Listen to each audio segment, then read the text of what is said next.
Ya, di sini kita ada di Museum Situs Manusia Purba Sangiran, menjelajahi dan belajar apa aja yang ada di Sangiran. Di sini kita bakalan membuat video dengan tujuan edukasi ya, supaya kita bisa belajar bareng tentang kehidupan manusia purba dan bagaimana mereka bisa berkembang dari waktu ke waktu. Yuk, kita mulai petualangan kita. Buat seperti apa sih nenek moyang kita? Bagaimana evolusinya mereka? Simak video baik-baik.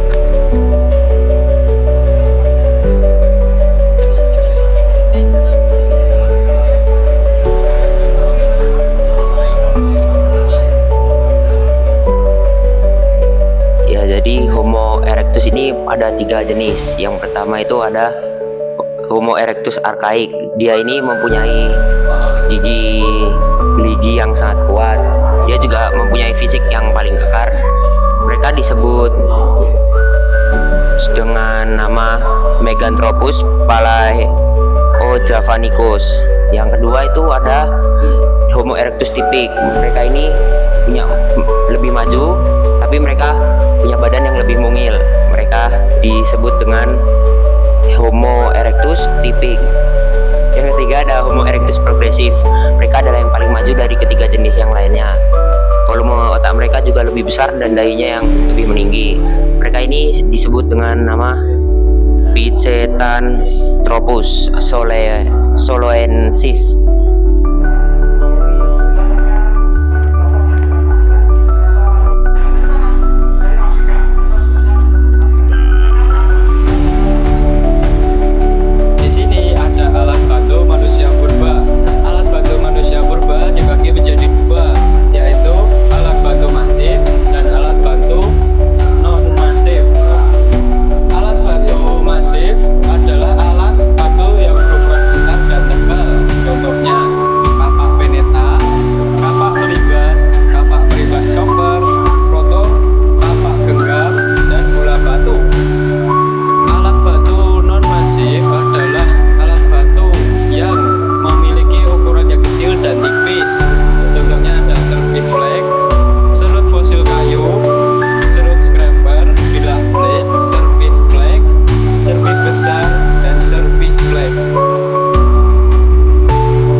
Sekarang kita akan bahas zaman batu di Nusantara.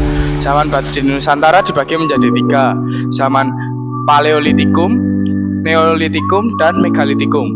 Yang pertama, Paleolitikum, yaitu adalah zaman batu paling tua, di mana manusia masih hidup secara berpindah-pindah tempat atau nomaden, dan mencari makan dengan berburu serta mertamu.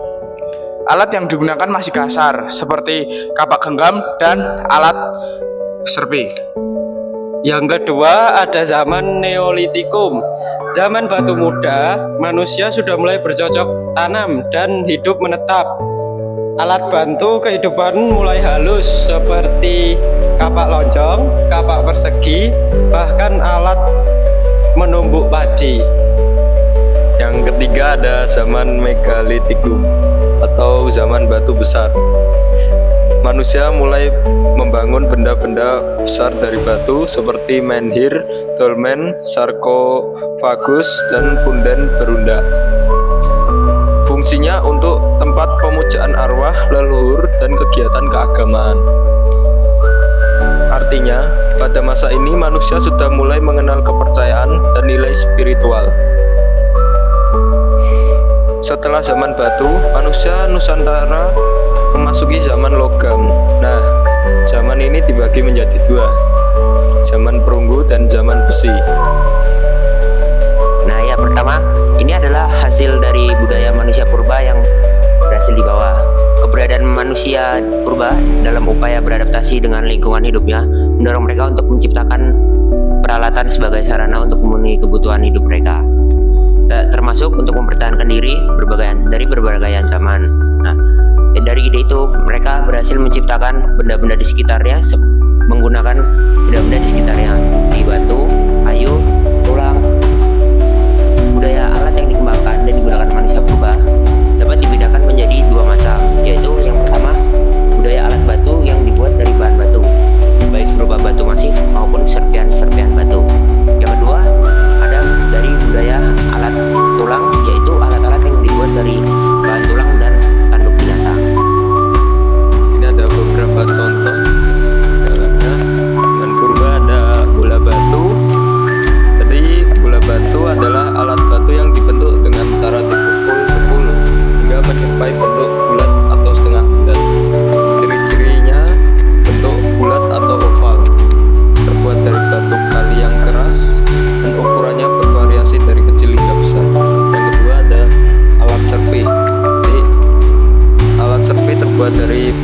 batu kecil yang memiliki sisi-sisi tajam.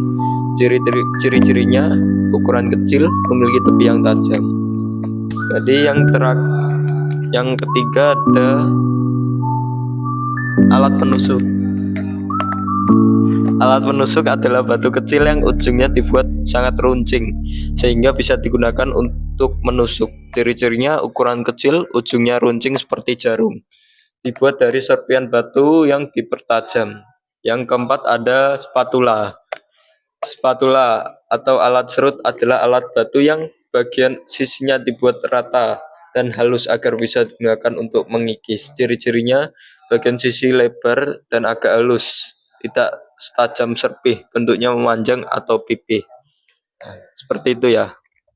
Jadi hari ini kita bersama Bu Lilis. Kita akan mewawancarai Bu Lilis. Punapa mbiyantu Ibu wonten ing babagan ekonomi kabupaten sampai lawas banget. Oh nggih, sangat membantu Mas. Soalnya ini anu namung niki mawon. Oh nggih. Bisa saged membantu nggih.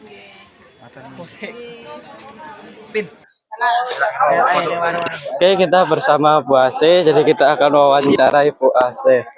Bu Asih, wonten dinten punapa piyambakipun pundi para tamu utawi pengunjung paling rame, Bu? Bahasa Jawa apa Bahasa Jawa. Bahasa Jawa. Bebas ya? Bebas enggak apa-apa, Bu. Ini musim edukasi. Jadi menyesuaikan biasanya jadwalnya kalau tidak hari libur seperti hari Minggu, hari besar, terus hari jeda itu setelah anak-anak biasanya tes mid semester itu biasanya rame-rame. Oh, nggih, Bu. Matur suwun nggih Bu Asih.